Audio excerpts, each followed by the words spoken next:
Very very good evening. आ जाएंगे। आज टेस्ट नंबर 26 होना है, हिस्ट्री पॉलिटी और ज्योग्राफी का। तो सेशन बात करते हैं हम लोग पॉलिटी से, और आते हैं पॉलिटी के फर्स्ट क्वेश्चन की। देखते हैं क्वेश्चन क्या है। आइए, क्वेश्चन आपका क्या कहता है। भारत का सर्वोच्च न्यायालय यानी कि सुप्रीम कोर्ट जो है, एक अभिलेख न्यायालय है। एक अभिलेख न्यायालय है, इसका आशय क्या है। भारत का सुप्रीम कोर्ट जो है वो एक अभिलेख न्यायालय है। बात का आशय क्या है, क्या है देखिए। ये अपने सभी निर्णय का अभिलेख रखना होता है। ये सभी निर्णय का साक्ष्यात्मक मूल्य होना है। साक्ष्यात्मक मूल्य होना है और इस पर किसी भी न्यायालय में प्रश्न नहीं लगाया जा सकता है। न्यायालय में प्रश्न नहीं लगाया जा सकता। इसे अपनी अवमानना करने वालों को दंडित करने की शक्ति है, एक से अधिक या इनमें से नहीं। तो अभिलेख न्यायालय की जो बात की गई है, ये किस अनुच्छेद अनुच्छेद 100 में है। सुप्रीम कोर्ट जो है एक अभिलेख न्यायालय है। अनुच्छेद अनुच्छेद 129 में इस बात की चर्चा की है। और इसका मतलब क्या होता है, अभिलेख न्यायालय का मतलब जो भी सुप्रीम कोर्ट निर्णय देता है वो सभी एक साक्ष्यात्मक मूल्य है। तो उन सभी का एक साक्ष्यात्मक मूल्य है और वो कहीं प्रश्नचिन्ह नहीं लगाया जा सकता है। ठीक है, तो आंसर आपका क्या होगा, ऑप्शन नंबर बी सही आंसर हो। ऑप्शन नंबर बी आंसर हो जाएगा। साथ ही सुप्रीम कोर्ट जो है हमारी वो एक परामर्शदात्री संस्था भी है। अभिलेख न्यायालय के साथ साथ क्या है, परामर्शदात्री संस्था भी है। परामर्शदात्री संस्था भी है, मतलब कि हमारे जो राष्ट्रपति वो सुप्रीम कोर्ट से सलाह ले सकते हैं, परामर्श ले सकते हैं, सलाह मानने के लिए बाध्य नहीं है। ऐसा किस अनुच्छेद में है, अनुच्छेद 1 यानी कि 140 के तहत ऐसा होता है। मानने के लिए बाध्य नहीं है, हाँ, लेकिन सलाह दे सकते हैं। ठीक है, एक और इनके पास अधिकार है, पुनर्विचार का अधिकार। कौन सा, पुनर्विचार का अधिकार है। पुनर्विचार का अधिकार है। ठीक है, मतलब सुप्रीम कोर्ट अपने दिए गए फैसले पर पुनर्विचार कर सकती इस अनुच्छेद अनुच्छेद 33 के तहत। आंसर क्या हुआ, बी सही आंसर होगा। आगे क्वेश्चन 12, दो स्टेटमेंट है, उपयुक्त कथनों में कौन सा सही है ये बताना है। बताइए कौन सा हो जाएगा।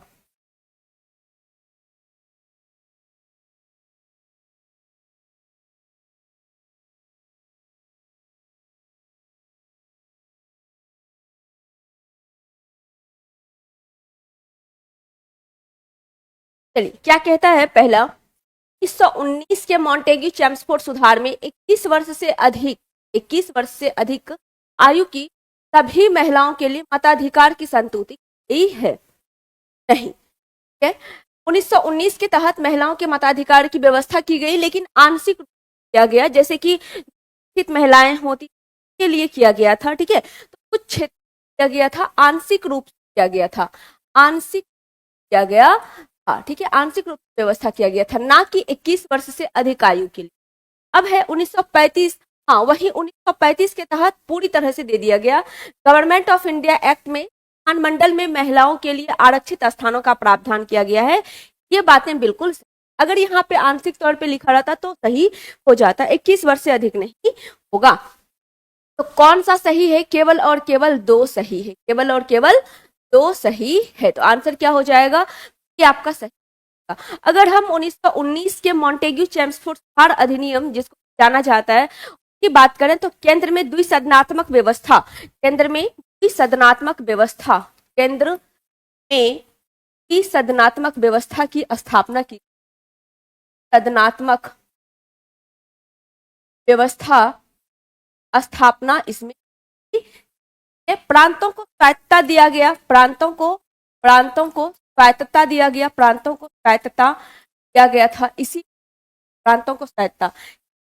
तो 19, और अगर हम 1935 की बात करें तो प्रांतों की स्वायत्तता है 1935 में खत्म करके केंद्र जो है, केंद्र में प्रांतीय केंद्र में जो द्वैध शासन होता है उसका स्थापना किया गया था। केंद्र में द्वैध शासन की स्थापना गई। केंद्र में द्वैध शासन की स्थापना, केंद्र में द्वैध शासन, केंद्र में द्वैध शासन की स्थापना स्थापना की गई है। और प्रांतों की जो स्वायत्तता है, प्रांतों की स्वायत्तता को समाप्त किया गया, प्रांतों की स्वायत्तता को समाप्त किया गया। इस साथ और भी बहुत कुछ था 1935 में, वजह से 1935 का जो मैक्सिमम हिस्सा हमारे संविधान में ले लिया गया और इसीलिए 35 के भारत परिषद अधिनियम को हमारे संविधान का ब्लूप्रिंट भी कहा जाता है, हमारे संविधान का प्रिंट भी कहा जाता है। ठीक, आंसर क्या होगा? बी सही आंसर होगा बी।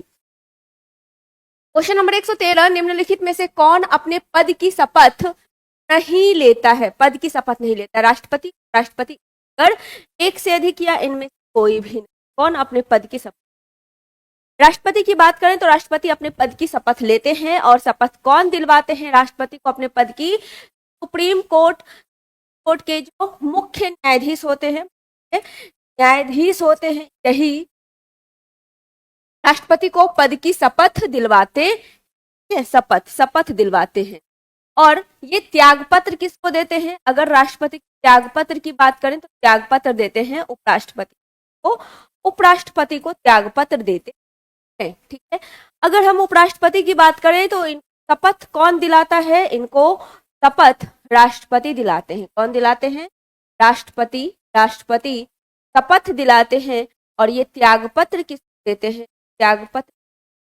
त्यागपत्र राष्ट्रपति को ही देते हैं। ठीक, चलिए अब जो स्पीकर होता है, लोकसभा का स्पीकर, लोकसभा का स्पीकर, इसे शपथ लेने की जरूरत नहीं पड़ती है। लोकसभा का स्पीकर जो होता है अपने पद की शपथ नहीं लेता है। लोकसभा का अध्यक्ष भी अगर रहेगा तो वो भी अपने पद की शपथ नहीं लेगा। क्यों? क्योंकि लोकसभा का जो अध्यक्ष होता है ना, लोकसभा का अध्यक्ष, ये अपने पद की शपथ इसलिए नहीं लेता है क्योंकि ये सदस्य के रूप में पहले ही शपथ ले लिया होता है। सदस्य के रूप, लोकसभा सदस्य के रूप में पहले ही शपथ ग्रहण कर चुका होता है। ठीक है, के रूप में शपथ ग्रहण करता है, शपथ ग्रहण कर लेता है, शपथ ले लेता है।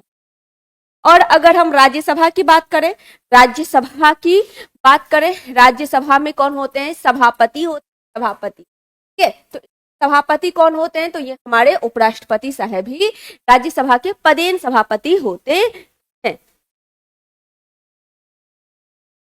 कौन है? टेंशन 4.0, मतलब टेंशन का भी वर्जन चल रहा है क्या? चलिए आंसर क्या हुआ? सी सही आंसर इसका हो गया सी। आगे चलिए क्वेश्चन नंबर 114, निम्नलिखित राज्य और केंद्र शासित क्षेत्र के समूह में किसकी लोकसभा में केवल और केवल एक सीट, केवल और केवल एक सीट है? बताइए कहां पे लोकसभा एक सीट?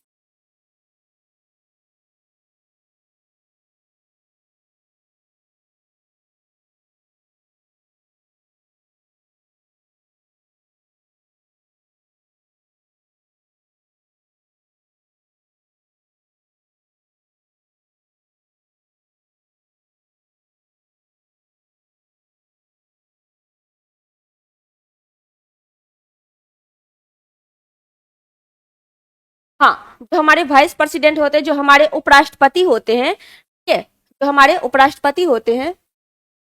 अच्छा, ऑप्शन डी होगा कैसे?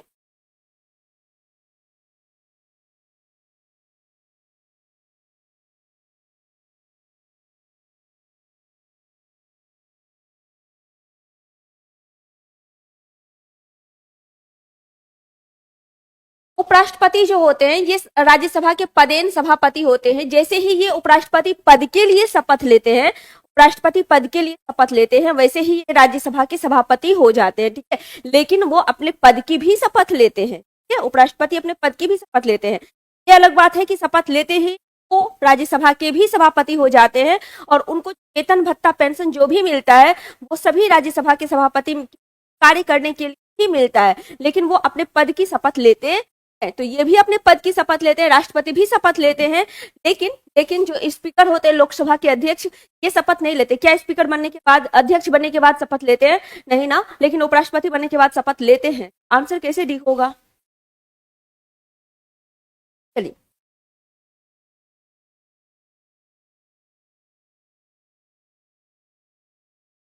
ये भारत का पूर्वी हिस्सा है और यहाँ पे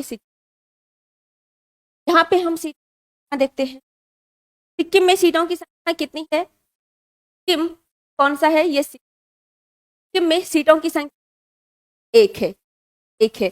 यहाँ पे क्या है? असम है, और असम में सीट है 14 है, 14 है, ठीक है। यहाँ पे अरुणाचल प्रदेश है, अरुणाचल प्रदेश में दो है, ठीक है। अरुणाचल प्रदेश है, नागालैंड है, मणिपुर है और मिजोरम है, ठीक है। नागालैंड है, ये मणिपुर है, मणिपुर, और ये मिजोरम है। यहाँ पे आपका पूरा हो जाएगा, ठीक है। ये त्रिपुरा ले लेते हैं, त्रिपुरा ले लेते हैं, उसके बाद यहाँ पे आपका मेघालय हो जाए, ये वाला मेघालय हो जाए, मेघालय हो गया, मेघालय, ठीक है। चलिए, मेघालय और त्रिपुरा की बात करें तो यहाँ पे भी सीटों की संख्या कितनी है? दो दो है। यहाँ पर भी मेघालय और त्रिपुरा में भी सीटों की संख्या कितनी? दो हो जाएगी। मेघालय में भी दो, त्रिपुरा में भी दो, अरुणाचल प्रदेश दो, नागालैंड एक, मणिपुर दो और मिजोरम एक, ठीक है। यहाँ दो, यहाँ एक, यहाँ दो, यहाँ एक, इधर दो, यहाँ दो, यहाँ पे 14 और यहाँ पे एक, ठीक है। सारा आपका यहाँ पे दिखा दिया गया। ये पूर्वोत्तर राज्य का है, पूर्वी राज्य का, जिसमें हम को भी शामिल कर लेते हैं, ठीक है। चलिए, अब क्या कहता है, कहां पर केवल एक सीट है? चंडीगढ़, मिजोरम, गोवा, मेघालय, नागालैंड, अरुणाचल प्रदेश, सिक्किम, लक्षद्वीप है, उसके बाद एक से अधिक या इनमें से कोई भी नहीं। कहां पे? सबसे पहले घाटी ऑप्शन, अरुणाचल प्रदेश खत्म, मेघालय खत्म, बचा चंडीगढ़, सिक्किम और मिजोरम। आंसर क्या होगा? ऑप्शन नंबर ए इसका सही आंसर हो जाएगा। चंडीगढ़ में भी एक ही सीट है, क्या होगा? ए सही आंसर होगा। बाकी केंद्र शासित प्रदेश जो है वहां पर सीट 7 + 5 + 2, 7 + 7 + 5 + 2 + 1 + 1 + 1 + 1 + 1, ठीक है। 7 दिल्ली में है, जम्मू कश्मीर में आपका जो जम्मू कश्मीर है वहां पर एक हो जाएगा, दादर ये 5 हो जाएगा, जम्मू कश्मीर में 5, दादर नगर हवेली दमन दीव में एक है, बाकी सब में 2 है, बाकी सब में एक है, ठीक है। दिल्ली में 7 है, जम्मू कश्मीर में 5 है, दादर नगर हवेली और दमन दीव में 2 है, बाकी सब में एक एक है। आंसर क्या हुआ? ए सही आंसर होगा। आगे क्वेश्चन नंबर 115, मानव अधिकार की अवधारणा का प्रमुख बल क्या है? संपत्ति के अधिकार पर, समानता के अधिकार पर, मानव होने के नाते, मानव गरिमा पर, एक से अधिक या इनमें से कोई भी नहीं।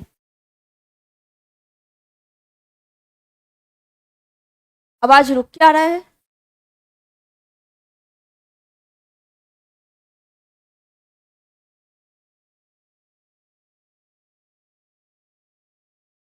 चलिए, मानव अधिकार की अगर हम बात करें, मानव अधिकार की बात करें तो संयुक्त राष्ट्र महासभा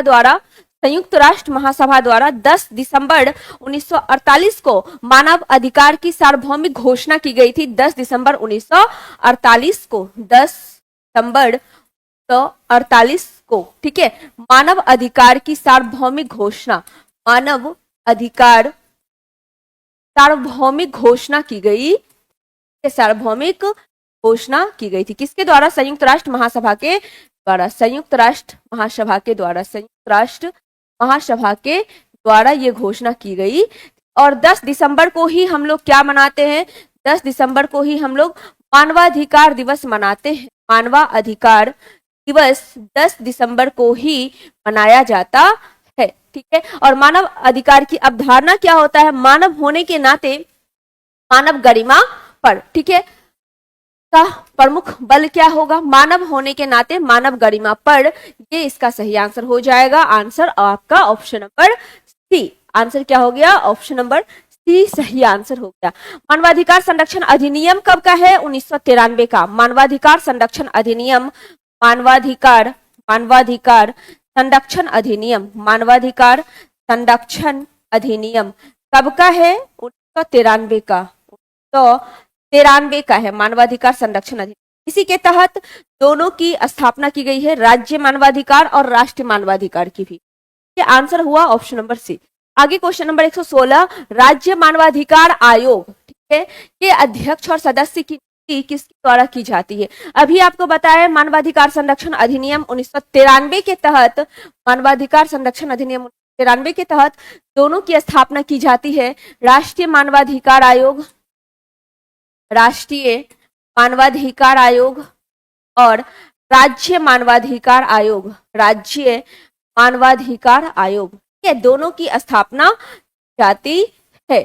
चलिए अब बताइए इसके अध्यक्ष और सदस्य की किसके द्वारा की जाती है, ये बताना। ये एक कैसा निकाय है? संवैधानिक है, कैसा है? तो ये एक सांविधिक निकाय है। कैसा है? सांविधिक निकाय है, ठीक है। ये कैसा है? एक सांविधिक निकाय है, सांविधिक निकाय है, ठीक है, सांविधिक निकाय हो जाएगा। राष्ट्रीय मानवाधिकार आयोग के अध्यक्ष की नियुक्ति कौन करेगा? राष्ट्रपति करेंगे। कौन करेंगे? राष्ट्रपति करेंगे। और इनका कौन करेगा? तो इनका राज्यपाल, कौन? राज्यपाल करेंगे। अध्यक्ष की उम्र कितनी होनी चाहिए? कम से कम 3 वर्ष, ठीक है, या 70 वर्ष, 3 वर्ष या 70 वर्ष, 3 वर्ष या 70 वर्ष होना चाहिए, 3 वर्ष या 70 वर्ष। मतलब कार्यकाल अगर ये बैठते हैं मतलब अध्यक्ष पद की जो शपथ है वो लेते हैं, तब से लेकर 3 वर्ष या ज्यादा एज अगर उनका 70 हो गया है तो 70 वर्ष, 3 वर्ष या 70 वर्ष तक, ठीक है। राष्ट्रपति, उपराष्ट्रपति, उच्च न्यायालय के मुख्य न्यायाधीश, एक से अधिक या इनमें से। अगर यहाँ पे राष्ट्रीय रहता तो राष्ट्रपति हो जाते, ठीक है। और अगर यहाँ पे राज्य है तो क्या हो जाएगा? राज्यपाल हो जाएगा। राज्यपाल किस ऑप्शन में है? नहीं है, तो आंसर क्या होगा? उपयुक्त में से कोई भी नहीं का सही आंसर हो जाएगा, उपयुक्त में से कोई भी। और इसमें जो है राष्ट्रीय मानवाधिकार आयोग में टोटल 6 सदस्य होते हैं, एक अध्यक्ष और 5 अन्य सदस्य होते हैं। इसमें एक अध्यक्ष, इसमें ठीक है, एक अध्यक्ष और 5 अन्य सदस्य होते हैं, 5 अन्य सदस्य। दोनों में अंतर क्या है? सांविधिक और संवैधानिक। अच्छा, संवैधानिक जो है डाउट ही बता रहे हैं। संवैधानिक संस्था वो संस्था है जो संविधान निर्माण होते समय संस्थाएं थी, ठीक है, जिसका निर्माण संविधान के तहत किया गया।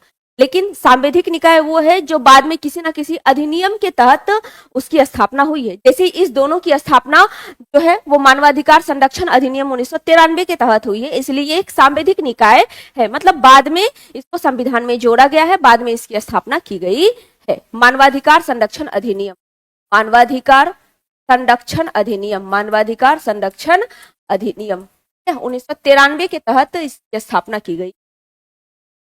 आगे चलिए क्वेश्चन नंबर 116, राष्ट्रीय विकास परिषद का मुख्य संबंध किस? राष्ट्रीय विकास परिषद का मुख्य संबंध किस है, ये बताना है। आपका सुन नहीं रहे तो फिर बताए कैसे? बताइए, तुरंत कमेंट कर देते हैं मैम आप सुनिए, आपका सुने नहीं, बताए कैसे? बताइए, राष्ट्रीय विकास परिषद।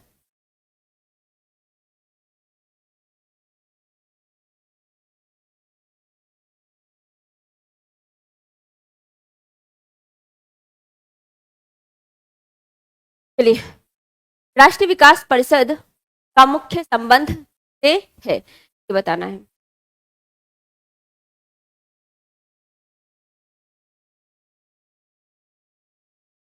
राष्ट्रीय विकास परिषद की बात करें तो इसकी जो स्थापना है 1952 में की गई है, 1952 में गई है, 1952 में 6 अगस्त 1952 को इसकी स्थापना की गई है, ठीक है। इसमें जो अध्यक्ष होते हैं, इसमें जो अध्यक्ष होते हैं, कौन होते हैं इसके अध्यक्ष? प्रधानमंत्री होते हैं। इसके अध्यक्ष, राष्ट्रीय विकास परिषद के अध्यक्ष कौन होते हैं? प्रधानमंत्री इसके अध्यक्ष होते हैं।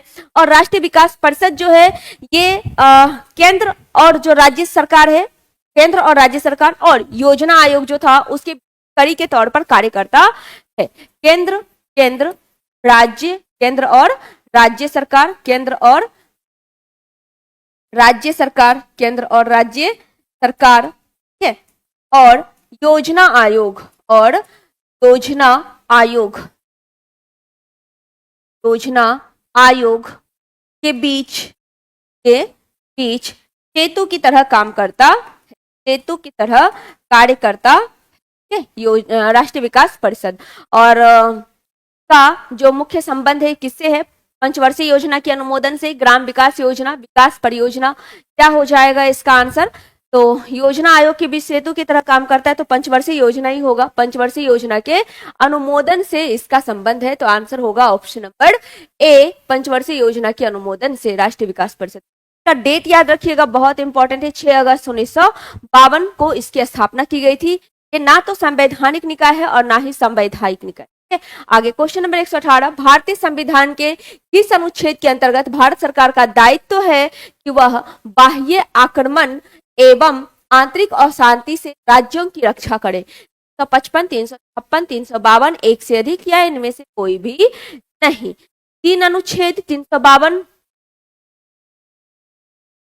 352, 356 और 360 बहुत इंपॉर्टेंट है। 352 में क्या है? राष्ट्रीय आपात की बात की गई है, राष्ट्रीय आपात की बात की गई है, राष्ट्रीय आपात की बात गई है। 356 में राष्ट्रपति शासन, 356 में किस बात की गई है?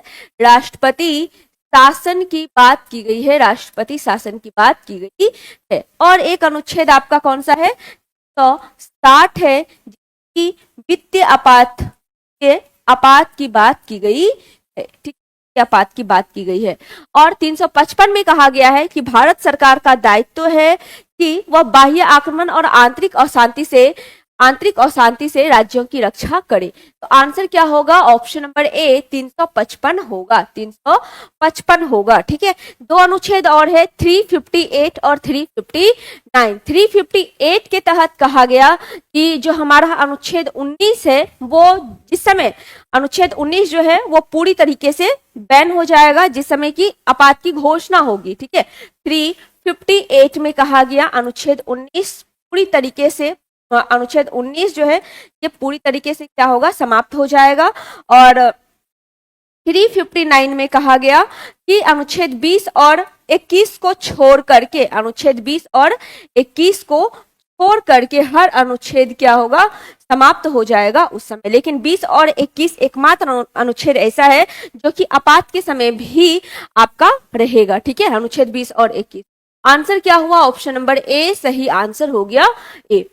चलिए आगे क्वेश्चन नंबर 119, उच्च न्यायालय के न्यायाधीश के वेतन और भत्ते दिए जाते हैं कहां से? भारत की समेकित नीति, राज्य की समेकित निधि से, भारत की आकस्मिक निधि से, एक से अधिक या इनमें से नहीं। उच्च न्यायालय के वेतन और भत्ते कहां दिए जाते हैं? कोई बात नहीं, धीरे धीरे हो जाएगा सही। कंटिन्यू आप सेट में बने रही, धीरे सही।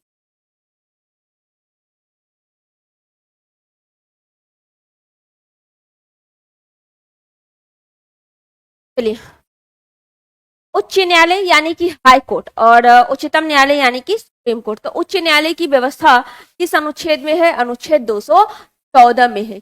है अनुच्छेद 214 में हाई कोर्ट की व्यवस्था की गई है। मतलब हर राज्य का अपना एक हाई कोर्ट होगा या फिर 2 या 2 से अधिक राज्य का भी एक हाई कोर्ट हो सकता है, ऐसा कहा गया, ठीक है। चलिए उसके बाद वर्तमान में कितने हाई कोर्ट हैं? तो 25 हाई कोर्ट है। हाई कोर्ट है 25 हाई कोर्ट वर्तमान में हो जाएगा, 25 हाई कोर्ट हो जाएगा, ठीक है। चलिए उसके बाद जो हाई कोर्ट में न्यायाधीश होते हैं, हाई कोर्ट के जो न्यायाधीश होते हैं, हाई कोर्ट के जो मुख्य न्यायाधीश होते हैं, इसको शपथ कौन दिलाता है? तो आपको पहले ही बताया कौन दिलाएगा? राज्यपाल। राज्यपाल जो है ये हाई कोर्ट के मुख्य न्यायाधीश को शपथ दिलवाएंगे। लेकिन अगर वही सुप्रीम कोर्ट होता तो सुप्रीम कोर्ट के मुख्य न्यायाधीश को, सुप्रीम कोर्ट के मुख्य न्यायाधीश को कौन शपथ दिलवाते? तो राष्ट्रपति दिलवाते। कौन दिलवाते? राष्ट्रपति शपथ दिलवाते, ठीक है। चलिए तो वेतन और भत्ते कहां से दिए जाते हैं? भारत की समेकित नीति से, राज्य की समेकित नीति से, भारत की आकस्मिक नीति से कहां से दिए जाते हैं?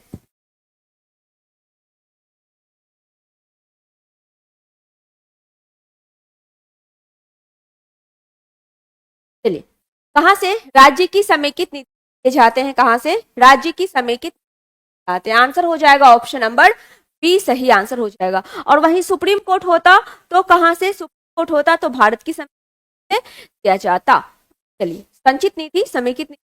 आगे क्वेश्चन नंबर 120, केंद्र और राज्य के बीच होने वाले विवाद का निर्णय करने की भारत के उच्चतम न्यायालय यानी सुप्रीम कोर्ट की शक्ति किसके अंतर्गत आती है? यानी केंद्र और राज्य के जो विवाद होता है उसका निर्णय करने का शक्ति भारत के उच्चतम न्यायालय को के अंतर्गत दिया गया है, ये बताना है।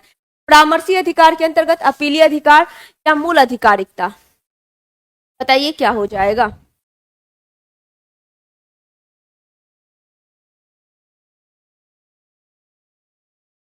किसके अंतर्गत दिया गया है? मूल अधिकारिकता के अंतर्गत दिया गया है, तो आंसर हो जाएगा आपका ऑप्शन नंबर सी आंसर हो जाएगा। परामर्शदात्री अधिकार के बारे में आपको बता दिए हैं। राष्ट्रपति को पूरा आजादी है कि वो सुप्रीम कोर्ट के मुख्य न्यायाधीश से सलाह ले सकता है, परामर्श ले सकता है, लेकिन मानने के लिए बाध्य नहीं है। अपीलीय अधिकारिकता भी होगा। देश का सर्वोत्तम अपीलीय कोर्ट यानी कि न्यायालय कौन होता है? सर्वोत्तम अपीलीय न्यायालय कौन होता है? सर्वोत्तम अपीलीय न्यायालय वो सुप्रीम कोर्ट होता है। सुप्रीम कोर्ट होता है सर्वोत्तम अपीलीय न्यायालय सुप्रीम कोर्ट। हाई कोर्ट में भी अपील कर सकते हैं, सर्वोत्तम उसमें है। मूल अधिकारिकता के अंतर्गत ये आता है, ठीक है। अच्छा, मूल अधिकारिकता के अंतर्गत ही अनुच्छेद 32 आता है। अनुच्छेद 32 आता है। संवैधानिक औपचारिक अधिकार कहते हैं, संवैधानिक उपचारों का अधिकार कहा जाता है, संवैधानिक उपचारों का अधिकार इसे ही कहा जाता है। और इसी के तहत सुप्रीम कोर्ट 5 प्रकार का क्या करती है? रीट जारी करती है। 5 प्रकार का रीट जारी करती है। आगे चलिए, क्वेश्चन नंबर 121, संघीय मंत्रिमंडल का पुनर्गठन किसकी रिपोर्ट पर आधारित था? गोपालास्वामी अयंगर, के एम मुंशी, आचार्य, एक से अधिक या इनमें से कोई भी? ये सभी किसके सदस्य थे ये भी बताना है। प्रारूप समिति के सभी सदस्य थे, प्रारूप समिति के सभी शामिल थे। बताइए क्या हो जाएगा आंसर। संघीय मंत्रिमंडल का पुनर्गठन ये गोपालास्वामी अयंगर की रिपोर्ट पर आधारित था। गोपालास्वामी अयंगर की रिपोर्ट पे आधारित था। क्वेश्चन नंबर 122, राष्ट्रपति भवन को डिजाइन किया गया है किसके द्वारा? किसके द्वारा किया गया था? पुराना वाला जो आपका संसद भवन था, संसद भवन के बारे में भी बताना है। संसद भवन और राष्ट्रपति भवन, इसका जो डिजाइन है ये तैयार किया था।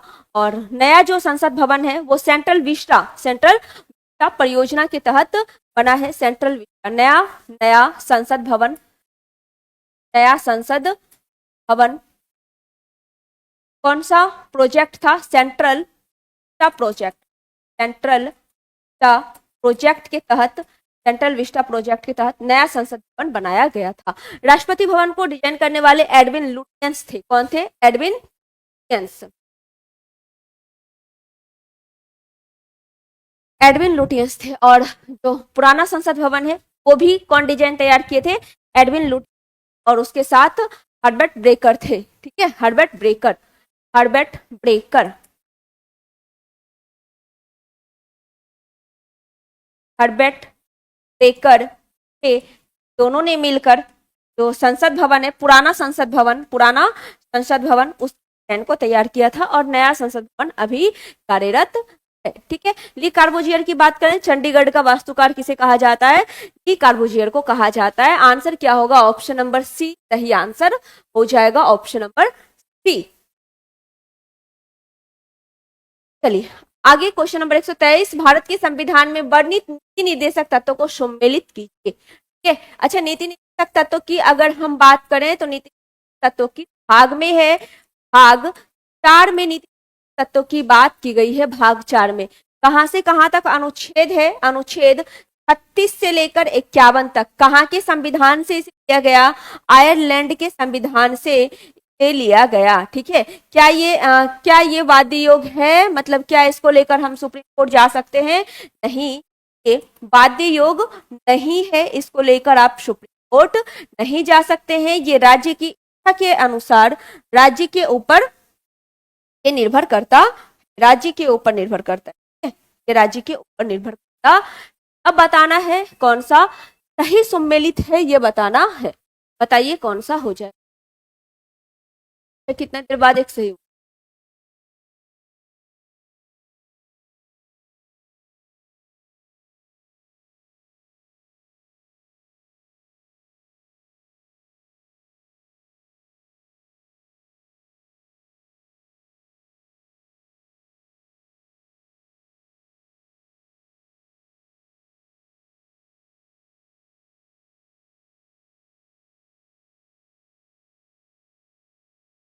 चलिए, समान न्याय और निःशुल्क सहायता, समान न्याय और निःशुल्क सहायता ये भी किस है, तो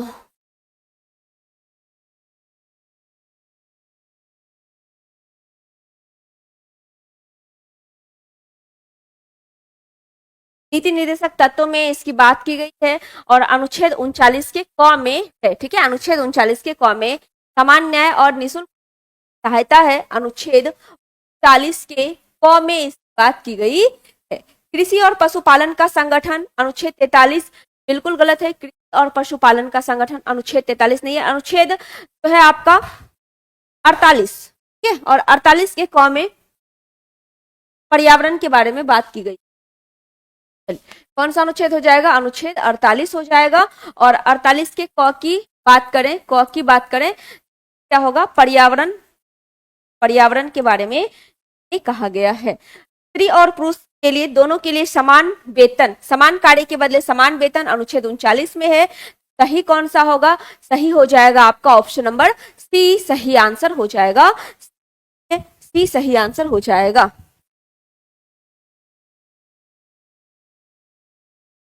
क्लियर है।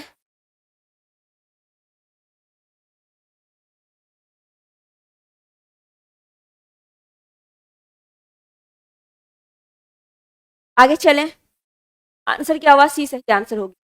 42 में क्या है, 42 में प्रसूति सहायता है और 43 में क्या है, कुटीर उद्योग है। 43 में क्या, 43 की बात करें तो कुटीर उद्योग है, कुटीर उद्योग की बात की गई है। और 42 में प्रसूति सहायता, प्रसूति सहायता, प्रसूति सहायता की बात की गई है। कार्य की न्याय संगत व्यवस्था की बात भी है, कार्य की न्याय संगत व्यवस्था, कार्य की न्याय संगत व्यवस्था की बात भी अनुच्छेद 42 में ही गई है। ठीक है, निर्वाचन मजदूरी और कुटीर उद्योग, निर्वाचन मजदूरी और उद्योग ये किस में है, 43 में है, निर्वाचन मजदूरी और कुटीर उद्योग। ठीक है, ये 43 में है।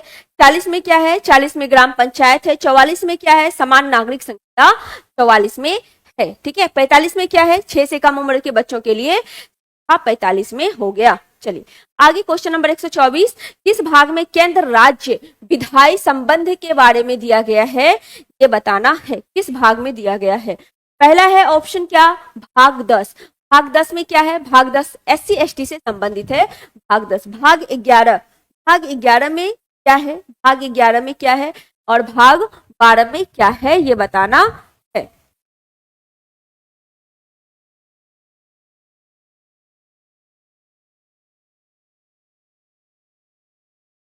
चलिए,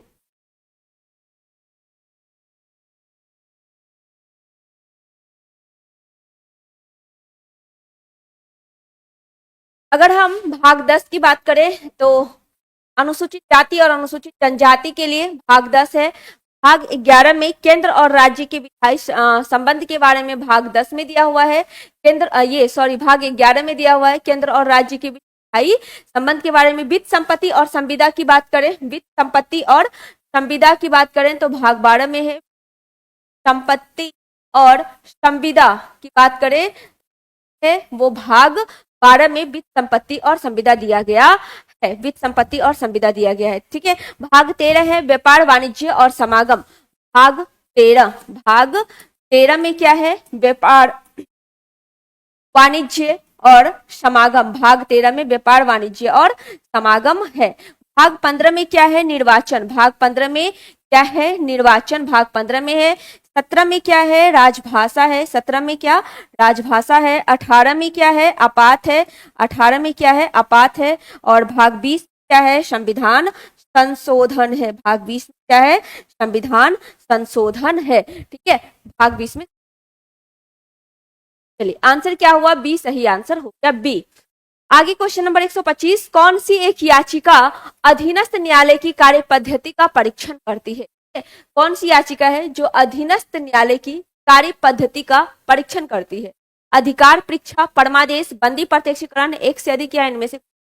अधिकार परीक्षा क्या होता है? अधिकार परीक्षा होता है जैसे कोई व्यक्ति अपने पद पर कार्य कर रहा होता है, ये कोर्ट को अधिकार है कि वो उससे पूछ सके कि आप किस अधिकार से यहाँ पे काम कर रहे हैं। अधिकार परीक्षा मतलब किस अधिकार से, किस अधिकार से, ठीक है, किस अधिकार से कार्य कर रहे हैं, किस अधिकार से कार्य कर रहे हैं, क्या होगा, यही पूछना आपका क्या कहलाता है? अधिकार परीक्षा कहलाता है। परमादेश मतलब हम आदेश देते हैं, परम आदेश मतलब हम आदेश देते हैं, ठीक है, हम आदेश देते हैं, परम आदेश देते हैं कि सार्वजनिक कर्तव्य का निर्वाह नहीं हो रहा है। परमादेश मतलब का अर्थ क्या होता है? हम आदेश देते हैं, हम आदेश देते हैं, और ये क्या होता है, यहाँ पे सार्वजनिक कर्तव्य का निर्वाह नहीं होने पर, सार्वजनिक जो कर्तव्य होता है, कर्तव्य का निर्वाह नहीं होने पर दिया जाता, सार्वजनिक कर्तव्य का निर्वाह नहीं होने पर दिया जाता। बंदी प्रत्यक्षीकरण क्या है? बंदी प्रत्यक्षीकरण वो है जो व्यक्ति को बंदी बनाया जाता है तो फिर उसे सामने लाना, ठीक है, बंदी प्रत्यक्षीकरण कहलाता है। बंदी प्रत्यक्षीकरण कहलाता है मतलब सशरीर उपस्थित होना। बंदी प्रत्यक्षीकरण का अर्थ होता है आपके पास शरीर है। बंदी प्रत्यक्षीकरण का अर्थ होता है आपके पास शरीर है और आप सशरीर उपस्थित हो। जो भी व्यक्ति बंदी बनाया गया है वो सशरीर उपस्थित हो, ठीक है। चलिए, और अधीनस्थ न्यायालय की कार्य पद्धति का परीक्षण करना ये उत्प्रेषण में होता है। किसमें होता है? उत्प्रेषण में होता है। तो आंसर आपका क्या होगा? आंसर हो जाएगा ऑप्शन नंबर ई सही आंसर हो जाएगा, ई सही आंसर हो जाएगा, उपयुक्त में से कोई भी नहीं। आंसर हो जाएगा उपयुक्त में। ये किसमें होगा? उत्प्रेषण रीट में हो जाएगा, उत्प्रेषण प्रेषण में ये शामिल हो जाएगा।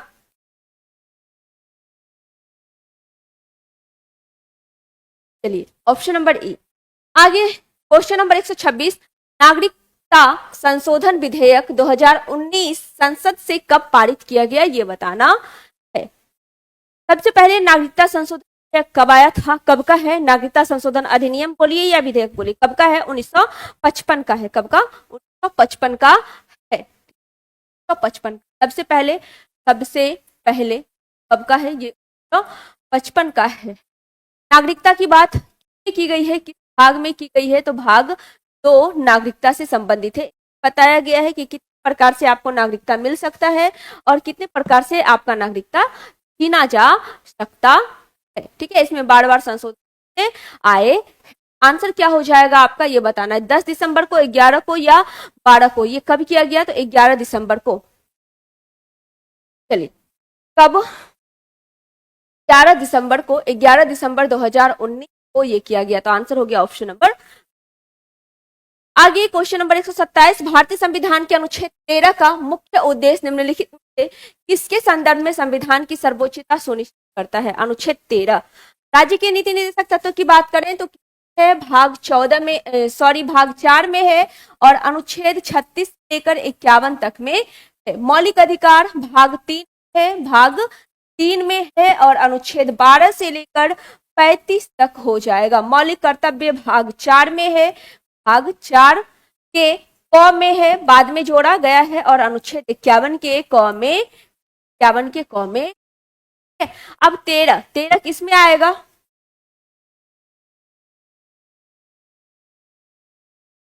चलिए, 13 किसमें आएगा? 13 आपका आ जाएगा मौलिक अधिकार में।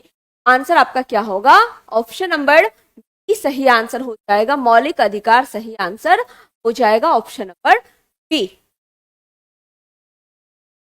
मौलिक अधिकार कहां से लिया गया? अमेरिका से लिया गया। आगे क्वेश्चन नंबर 128, संसद के दोनों सदनों के संयुक्त बैठक बुलाने के लिए भारत में संविधान के अनुच्छेद 8 के तहत किसकी आवश्यकता है? ठीक है, बुलाने की बात की जा रही है। अगर हम संयुक्त अधिवेशन की बात करें, संयुक्त अधिवेशन बात करें तो संयुक्त अधिवेशन जो है अनुच्छेद में है। अनुच्छेद आपका दिया हुआ है, किसके है? 108 में है, अनुच्छेद 108 में है। दो क्वेश्चन होता है,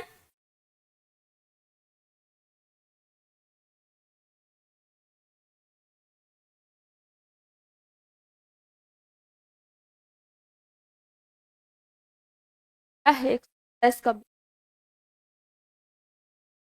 है मौलिक अधिकार।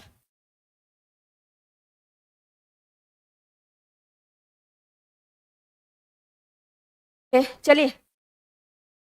हाँ, अनुच्छेद 8 में इसमें होता है एक संयुक्त अधिवेशन बुलाता कौन है और दूसरी अध्यक्षता किसके द्वारा किया जाता। बुलाता कौन है तो बुलाने का अधिकार राष्ट्रपति को है। कौन बुलाएगा, राष्ट्रपति बुलाएगा। और अध्यक्षता कौन करेंगे, लोकसभा के जो अध्यक्ष हैं वो अध्यक्षता करेंगे। ठीक, संयुक्त अधिवेशन की अध्यक्षता लोकसभा के अध्यक्ष करेंगे। तो आंसर क्या हो जाएगा, यहाँ पे बुलाने की बात की गई है, कौन बुलाएगा, राष्ट्रपति का आशय है, राष्ट्रपति का समाधान है, राष्ट्रपति का अनुदेश है, अधिक है या इनमें से कोई भी नहीं है।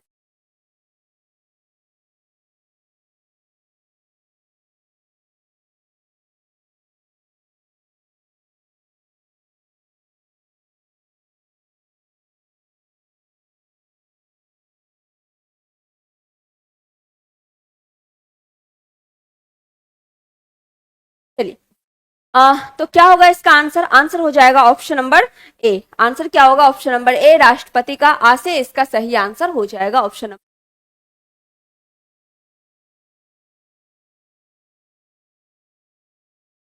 नेक्स्ट क्वेश्चन नंबर 129, भारत के संविधान के अनुच्छेद 300 के अनुसार भारत की सरकार का कानूनी नाम क्या है।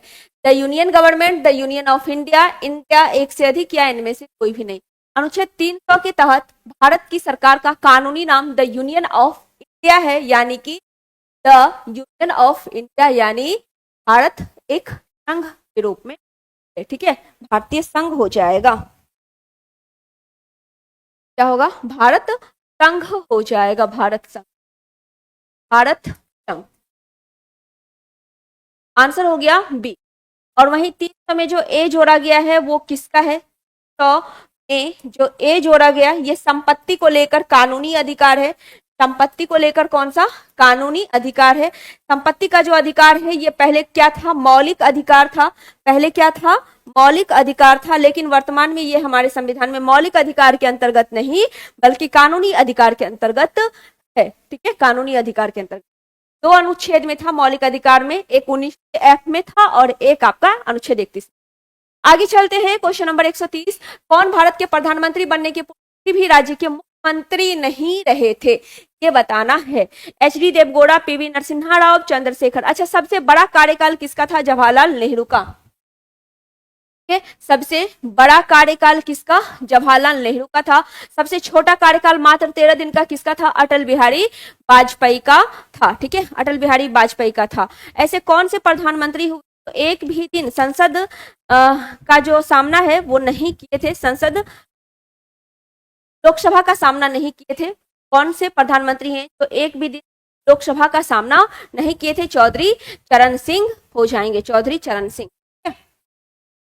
चलिए, और एच डी देवगौड़ा की बात करें तो पद ग्रहण करते समय विधानसभा के सदस्य थे। नरसिम्हा राव पद ग्रहण करते समय किसी भी सदन के सदस्य नहीं थे। ठीक है, चलिए, पीवी नरसिम्हा राव पद ग्रहण करते समय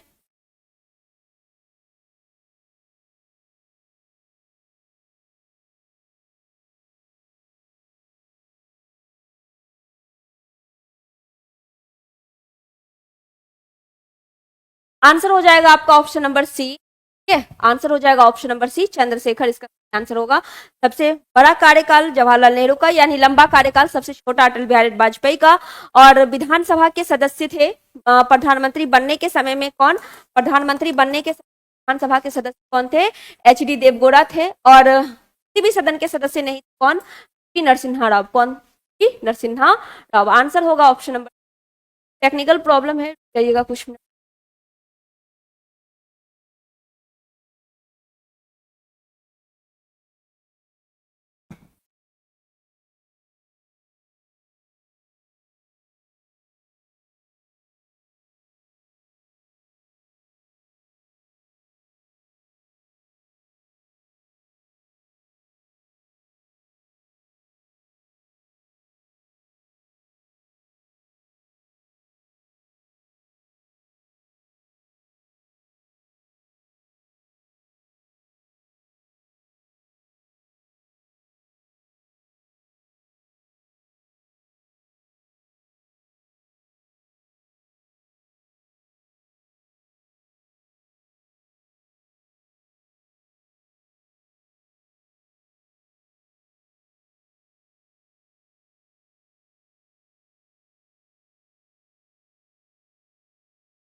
चलिए, तो आंसर क्या होगा आपका? ऑप्शन नंबर सी सही आंसर होगा, सी।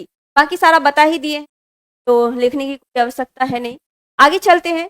नेक्स्ट क्वेश्चन नंबर 131, भारत के किस राज्य में द्विसदनीय व्यवस्थापिका है? ठीक है, किस राज्य में सदनीय व्यवस्थापिका है? हमारे विधानमंडल की अगर हम बात करें, विधानमंडल की अगर हम बात करें तो विधानमंडल दो अंग होते हैं, एक विधानसभा और दूसरा विधान परिषद। ये हर राज्य में होता है, लेकिन विधान परिषद मात्र और मात्र कितने राज्य में है? 6 राज्य में है। कितने राज्य में? 6 राज्य में। जिसमें सबसे ज्यादा संख्या कहाँ पर है? यूपी में हो जाएगा। ठीक है, और यहाँ पूछ रहा है किस राज्य में द्विसदनात्मक व्यवस्था है? महाराष्ट्र में, बिहार में, राजस्थान में, एक से अधिक या इनमें से कोई भी नहीं। कहाँ पर है ये बताना है। यूपी हो गया, यूपी के बाद आपका जो कर्नाटक है, कर्नाटक हो जाएगा, महाराष्ट्र है, बिहार है, आंध्र प्रदेश है और तेलंगाना है। यूपी है, यूपी में 100 सीट है, यूपी आपका 100 सीट हो जाएगा, महाराष्ट्र में 78 हो जाएगा और कर्नाटक और बिहार में 75 हो जाएगा। महाराष्ट्र में 78, कर्नाटक और बिहार में 75, कर्नाटक और बिहार में कितना? 75। तो सबसे पहले अच्छा आंध्र प्रदेश और तेलंगाना है, तेलंगाना में 40 हो जाएगा और आंध्र प्रदेश में 58 हो जाएगा। आंध्र प्रदेश में 58 हो जाएगा और तेलंगाना में कितना हो जाएगा? 40 हो जाएगा, 40। ठीक है, तो आंसर क्या होगा आपका? उपयुक्त में से एक से अधिक द्विसदनात्मक व्यवस्था किया गया है, एक से अधिक। महाराष्ट्र में भी है, बिहार में भी है, यूपी है, आंध्र प्रदेश है, तेलंगाना है। ठीक है, आंसर क्या होगा आपका? डी सही आंसर होगा। आगे चलते हैं, क्वेश्चन नंबर 132, उच्चतम न्यायालय सुप्रीम कोर्ट के मुख्य न्यायाधीश को उसके पद से हटाया जाता है कैसे? महाभियोग द्वारा, कार्यालय ज्ञापन द्वारा, जनमत संग्रह, एक से अधिक या इनमें से कोई भी नहीं।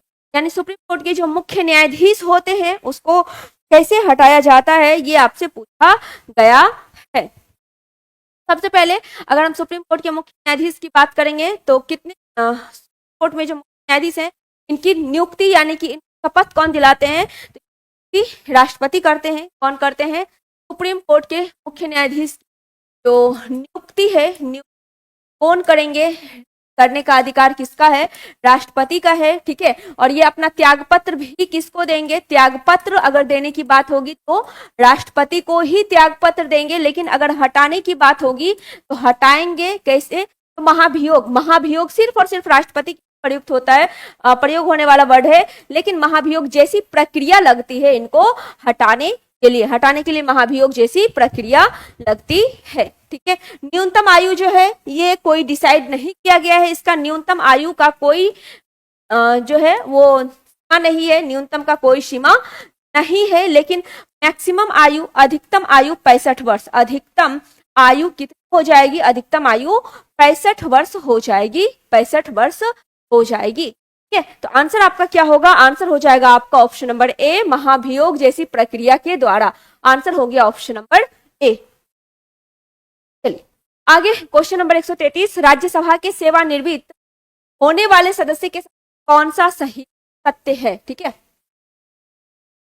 बताना है। राज्यसभा की बात करें तो ये संसद का कौन सा सदन होता है? उच्च सदन होता है, बुजुर्गों का सदन होता है, उच्च सदन होता है, और लोकसभा निम्न सदन होता है। किस अनुच्छेद में है?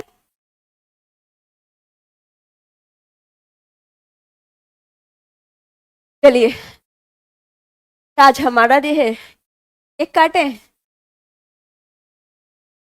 एक बड़ा सा केक का इमोजी भेज देते हैं क्या? Happy women's day.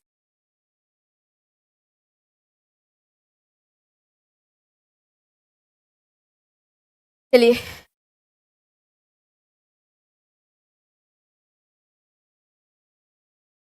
तो ये उच्च सदन है, 79 में संसद है और 80 में क्या है? अनुच्छेद 80 में राज्यसभा हो जाएगा। राज्यसभा का जो कार्यकाल है, राज्यसभा के कार्यकाल की बात करें का कोई कार्यकाल नहीं होता है, लेकिन ये जो सदस्य होते हैं, सदस्य का कार्यकाल होता है कितना वर्ष? 6 वर्ष होता है, और हर एक वर्ष पर हर 2 वर्ष पर एक तिहाई जो सदस्य हैं, हर 2 वर्ष पर एक तिहाई जो सदस्य हैं वो क्या होते जाते हैं? वो रिटायर होते जाते हैं।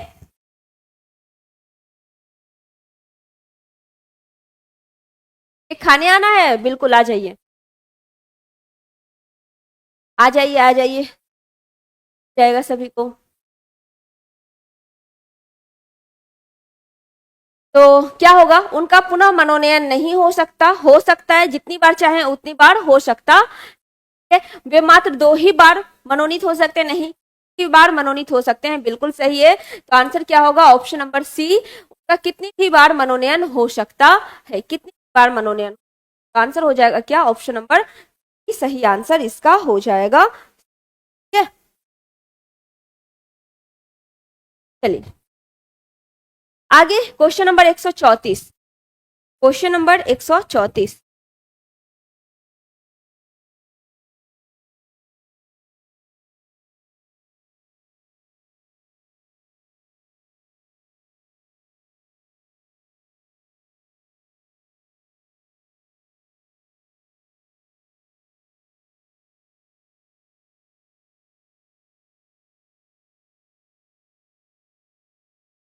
चलिए, उस युग्म को चुनिए जो लोकसभा में सबसे ज्यादा प्रतिनिधि भेजते हैं। सबसे ज्यादा प्रतिनिधि कहां से लोकसभा में जाते हैं, लोकसभा हो या राज्यसभा हो, लोकसभा हो या राज्यसभा हो, सबसे ज्यादा कहां से, यूपी से प्रतिनिधि जाते हैं। और लोकसभा की बात करें तो यूपी जाते हैं 80, 80 प्रतिनिधि को भेजा जाता है, यूपी 80 लोकसभा में कर जाते हैं। महाराष्ट्र से 48 है, पश्चिम बंगाल से 42 है। ठीक है, महाराष्ट्र की बात करेंगे, महाराष्ट्र से 48 है, महाराष्ट्र से 48 है। और वेस्ट बंगाल से कितना है, वेस्ट बंगाल से 42 है। बिहार की बात करें तो बिहार से 40 है। ठीक है, बिहार से कितना है, 40 है। और आंध्र प्रदेश और राजस्थान से 25-25 है। आंध्र प्रदेश और राजस्थान से 25-25 है, बिहार से 40 है। तो सबसे ज्यादा बिहार, आंध्र प्रदेश और राजस्थान दिए गए ऑप्शन के अनुसार आपका हो जाएगा ऑप्शन नंबर ए सही आंसर हो जाएगा ए। ठीक है, सबसे ज्यादा यूपी, उसके बाद महाराष्ट्र से, उसके बाद वेस्ट बंगाल से, उसके बाद बिहार से। आगे क्वेश्चन नंबर 135। आकस्मिक निधि को राष्ट्र कैसे व्यय कर सकता है, आकस्मिक कैसे व्यय किया जाता है, राष्ट्रीय संकट के समय, संसदीय स्वीकृति के समय, संसदीय स्वीकृति के बाद या संसदीय स्वीकृति के पूर्व, बताना है। बताइए क्या हो जाएगा।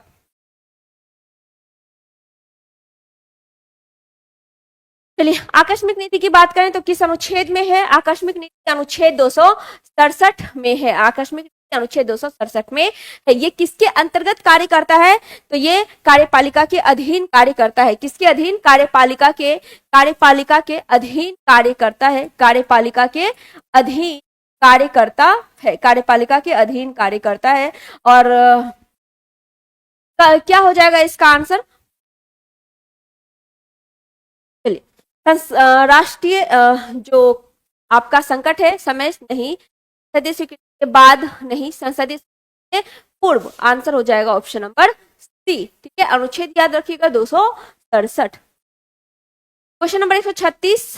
नागरीय समता का आशय क्या है, नागरीय समता, कानून के समक्ष समता, अवसर की समानता, धन का समान वितरण। अच्छा, कानून के समक्ष समानता किसमें है, अनुच्छेद 14 में है, कानून के समक्ष समता या कानून का सामान्य संरक्षण, कानून का सामान्य संरक्षण दोनों किस है, अनुच्छेद 14 में है, समान संरक्षण दोनों है। समान संरक्षण कहां से, अमेरिका से। और समक्ष समानता कहां से, ब्रिटेन से लिया गया है। और नागरिक समता का आशय भी यही है कि नागरिक के लिए जो कानून है वो बराबर है, नागरिक के जो कानून है वो सबके लिए, कानून के समक्ष सभी एक जैसे हैं, बराबर हैं। ठीक है, चलिए, उसके बाद अवसर की समानता, लोक नियोजन में अवसर की समानता किसमें है, अनुच्छेद 16 में लोक नियोजन में अवसर की समानता है। ठीक है, और धन का समान वितरण ये आपको बता दिए हैं।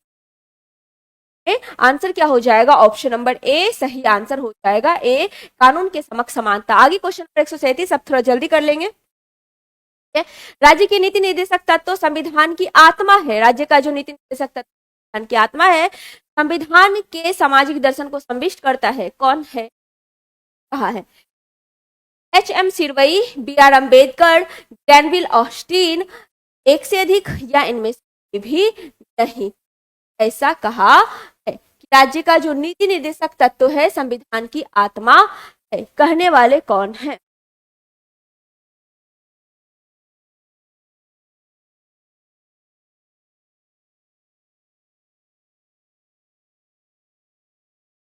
चलिए, कौन हो जाएंगे? ग्रेनविल ऑस्टिन हो जाएंगे। आंसर हो जाएगा आपका ऑप्शन नंबर सी। ठीक है, और बी आर अम्बेडकर ने तत्वों के बारे में क्या कहा है कि ये संविधान की अनूठी विशेषता है। क्या है? अनूठी विशेषता है। अनूठी विशेषता, संविधान की अनूठी विशेषता है। आगे क्वेश्चन नंबर 138, अंतरराष्ट्रीय संधि को भारत के किसी भाग अथवा संपूर्ण भारत में लागू करने के लिए कोई भी कानून बना सकती है। ठीक, बताना है कैसे? सभी राज्य की सहमति से, बिना किसी राज्य की सहमति से, संबंधित राज्य की एक से अधिक या इनमें से। अंतरराष्ट्रीय संधि है जो कि केंद्र के बनता है, भारत के किसी भाग अथवा भारत में लागू करने के लिए कोई भी कानून बना सकता है। कैसे? बताइए। तो अंतरराष्ट्रीय संधि को लागू करने के लिए अगर हम केंद्र सरकार की बात करें तो केंद्र सरकार को राज्य सरकार से परमिशन लेनी पड़ती है, तो बिना किसी राज्य की सहमति से वहां पे कानून बना सकता है। तो आंसर हो जाएगा option number B. Question number 139, भारतीय संविधान की प्रस्तावना में संशोधन कितनी बार हुआ है? प्रस्तावना, प्रस्तावना है, अगर हम प्रस्तावना की बात करें तो अभी तक मात्र एक बार संशोधन किया गया है। प्रस्तावना को लिया कहां से गया है? प्रस्तावना को लिया कहां से गया है? प्रस्तावना का विचार अमेरिका से और प्रस्तावना की जो भाषा है ये ऑस्ट्रेलिया से। प्रस्तावना का विचार कहां से? अमेरिका से। और प्रस्तावना की जो भाषा है ये कहां से? ऑस्ट्रेलिया से लिया गया है। ऑस्ट्रेलिया से लिया गया है। ठीक है, प्रस्तावना मात्र अभी तक एक बार संशोधन किया गया है। कितनी बार? एक बार इसमें संशोधन किया गया है। हाँ, बस एक बार। उसमें 3 वर्ड जोड़ा गया है, समाजवादी, पंथ निरपेक्ष और अखंडता। कौन कौन सा? एक बार संशोधन किया गया है, 42वां संवैधानिक संशोधन 1973 किया गया है। इसमें शब्द जोड़ा गया है, समाजवादी, समाजवादी, पंथ निरपेक्ष, पंथ निरपेक्ष और अखंडता, अखंडता शब्द इसमें जोड़ा गया है। समाजवादी, पंथ निरपेक्ष और अखंडता शब्द जोड़ा गया है। तो आंसर आपका क्या होगा? आंसर हो जाएगा उपयुक्त कोई भी नहीं, यानी कि ऑप्शन नंबर ई सही आंसर इसका हो जाएगा। ठीक है, उसके बाद जो प्रस्तावना है इसमें केशवानंद में कहा गया कि अगर संविधान की प्रस्तावना में संशोधन होगा तो सिर्फ और सिर्फ मजबूतीकरण के लिए होगा। ऐसा संशोधन होगा जो कि उसको और मजबूत बना सके। ठीक, नकारात्मक संशोधन नहीं होगा, जो भी होगा सकारात्मक संशोधन होगा। चलिए आगे क्वेश्चन नंबर 140, भारतीय संविधान के किस संशोधन द्वारा अनुच्छेद 19(1) के सहकारी समिति शब्द जोड़ा गया है? 42वां, 73वां, 97? कौन सा संशोधन आएगा? ठीक है, 42वां संविधान संशोधन की बात करें तो इसे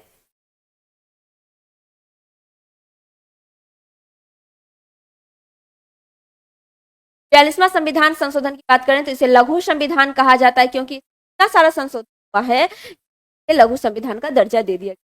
73वां की बात करें तो इसमें पंचायती राज जो है, पंचायती राज से संबंधित चीज जोड़ी गई है। भाग 9 जोड़ा गया है, अनुसूची 11 जोड़ा गया, भाग 9 जोड़ा गया, अनुसूची 11 इसी में जोड़ा गया है, अनुसूची 11 जोड़ा गया है। और 97वें संवैधानिक संशोधन में अनुच्छेद 19(1) के तहत सहकारी समिति जोड़ा गया है। तो आंसर क्या होगा? ऑप्शन नंबर सी सही आंसर हो जाएगा। और एकमात्र संवैधानिक संशोधन जो कि बाद में रद्द कर दिया गया था, कौन था? 99। कौन सा? 99 संवैधानिक संशोधन था, बाद में खत्म कर दिया गया था। एकमात्र था जिसे बाद में खत्म किया गया था। ठीक है, चलिए इसमें किसकी व्यवस्था थी? कॉलेजियम की व्यवस्था इसी में। आंसर क्या हुआ? सी सही आंसर हो गया। अभी तक कितना संशोधन? 106 संशोधन हो गया। 106वां में क्या है? नारी बंधन अधिनियम है। नहीं, ऑफलाइन बैच अभी नहीं। चलिए 141, भारतीय संविधान की भारत की आधिकारिक भाषा से जुड़े प्रावधान में संशोधन कर सकता है। कैसे? आधिकारिक भाषा से जुड़े प्रावधान में संशोधन कैसे कर सकता है? अपने सदस्य के साधारण बहुमत से, 2/3 से, 1/4 बहुमत से। कैसे करेगा ये बताना है। बताइए क्या होगा?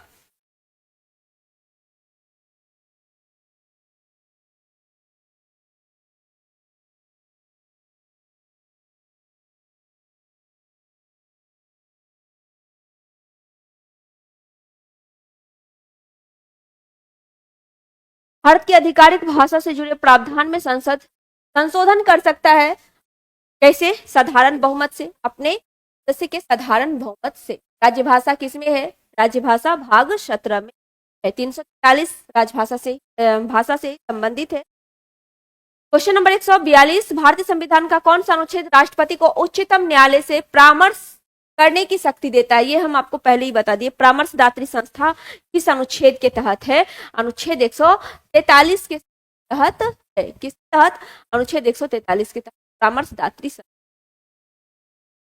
आंसर हो जाएगा क्या? ऑप्शन नंबर ए सही आंसर हो। क्वेश्चन नंबर 143, कोई भी संविधान संशोधन कानून भारतीय सर्वोच्च न्यायालय द्वारा असंवैधानिक घोषित किया जा सकता है, यदि वह क्या है? यदि वह क्या है? कोई भी संवैधानिक कानून भारतीय सर्वोच्च न्यायालय द्वारा असंवैधानिक घोषित किया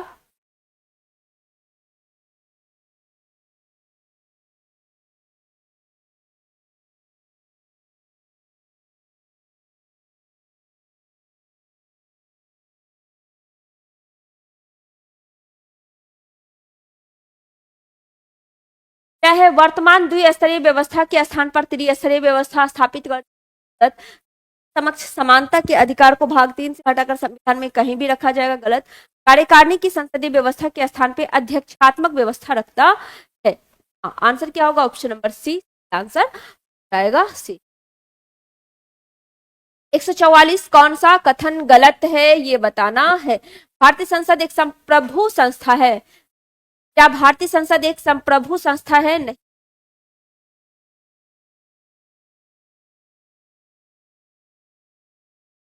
चलिए, भारतीय संसद एक संप्रभु संस्था नहीं है, एक विधायक निकाय है। कैसे?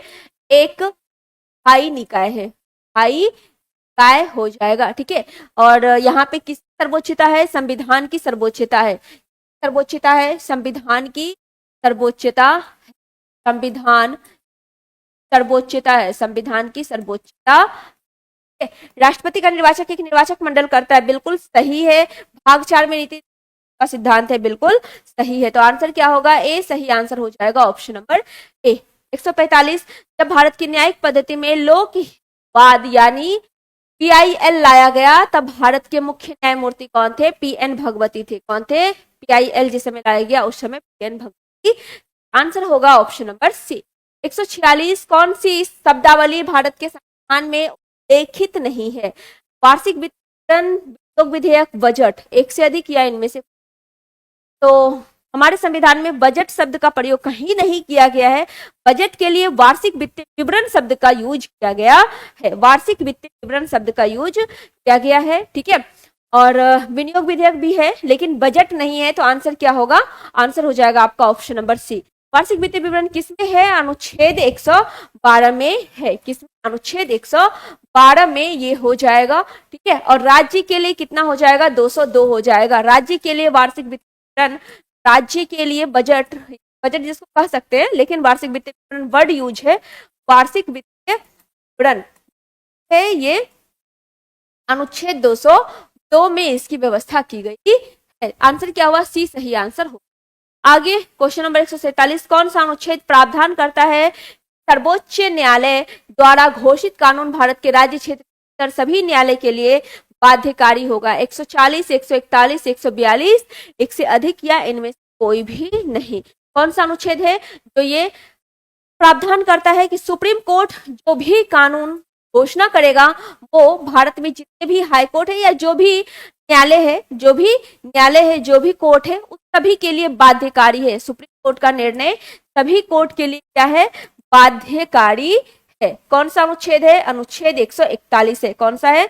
अनुच्छेद 141 है। आंसर क्या होगा? ऑप्शन नंबर बी सही आंसर हो जाएगा। 148, आर्थिक नियोजन एक विषय है किस का? संवर्ती का, राज्य सूची का, संघ का, एक से अधिक या इनमें कोई भी नहीं?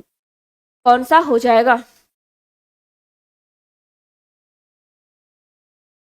चलिए, संवर्ती सूची की बात करें तो परिवार नियोजन, परिवार नियोजन, परिवार नियोजन, वन जनसंख्या, वन जनसंख्या, शिक्षा, ये सब किसका है? ये सब संवर्ती सूची का विषय है। संघ सूची पर की केंद्र सरकार कानून बना सकती है, ये कौन कौन सा आ जाएगा? सीमा शुल्क है, युद्ध है, रेल है, डाक है, तार है, ये सब किसमें हो जाएगा? संघ सूची में हो जाएगा। और राज्य सूची क्या क्या हो जाएगा? राज्य सूची में जो स्थानीय शासन है, कृषि है, ठीक है, सभी आपका किसमें हो जाएगा? पुलिस है, भू राजस्व व्यवस्था है, ये सभी आपका राज्य सूची। और आर्थिक नियोजन की बात करें तो आंसर होगा ऑप्शन नंबर ए, समवर्ती सूची। 149 लोकसभा के महासचिव की नियुक्ति द्वारा की जाती है। ये राष्ट्रपति, प्रधानमंत्री, स्पीकर के परामर्श से संसदीय कार्य मंत्री द्वारा, एक से अधिक या इनमें से कोई भी नहीं। लोकसभा के महासचिव की नियुक्ति किसके द्वारा की जाती है ये बताना है, ठीक है। चलिए, लोकसभा के महासचिव की बात करें तो लोकसभा का जो महासचिव होता है, की जो नियुक्ति है वो लोकसभा के अध्यक्ष के द्वारा की जाती है, ठीक है। लोकसभा सचिवालय जो होता है उसका प्रशासनिक प्रमुख होता है। लोकसभा का जो सचिवालय होता है, सचिवालय होता है, उसका प्रशासनिक प्रमुख होता है। प्रशासनिक प्रमुख कौन होता है? प्रशासनिक प्रमुख सचिव, जो महासचिव होते हैं लोकसभा के, वही होते हैं। लोकसभा के अध्यक्ष के द्वारा ही इसकी नियुक्ति भी की जाती है, लोकसभा के अध्यक्ष के द्वारा की जाती है। क्लियर है? और इसको जो दर्जा प्राप्त है ये वो कैबिनेट मंत्री के स्तर का दर्जा प्राप्त है। किसके स्तर का? कैबिनेट जो सचिव होते हैं, कैबिनेट सचिव के स्तर का दर्जा प्राप्त है। कैबिनेट आंसर क्या हो जाएगा आपका?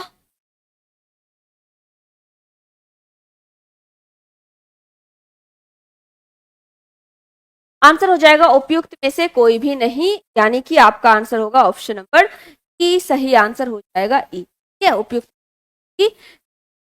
नेक्स्ट और लास्ट क्वेश्चन नंबर 150, किसी प्रांत के राज्यपाल को, क्या प्रांत के राज्यपाल को कोई विवेकाधिकार नहीं है? बिल्कुल गलत है, बहुत व्यापक है, ये भी गलत है। कुछ मामले में विवेकाधिकार यानी विशेषाधिकार है, ये सही है। राज्यपाल और राष्ट्रपति, राष्ट्रपति और राज्यपाल सिर्फ और सिर्फ नाम मात्र के प्रधान होते हैं। बाकी बाकी कौन होता है? बाकी प्रधानमंत्री केंद्र में और मुख्यमंत्री राज्य में है। आंसर क्या हुआ? ही सही आंसर हुआ। इसके साथ ही पॉलिटी का डिस्कशन समाप्त हुआ। अब आपका कौन सा होगा? ज्योग्राफी का डिस्कशन।